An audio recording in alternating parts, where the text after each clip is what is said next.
పరిశుద్ధుడా సారథివై నడిపించు సీయోనుకే.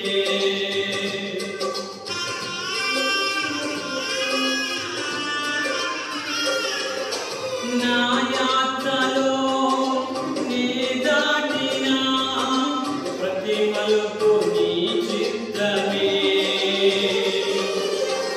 నా విశ్వాసము నీపై నుంచి విజయమునే చాటనా. నా విశ్వాసము నీపై నుంచి విజయమునే చాటనా. నా ప్రతి క్షణము ఈ భావనతో గురి యొద్దకు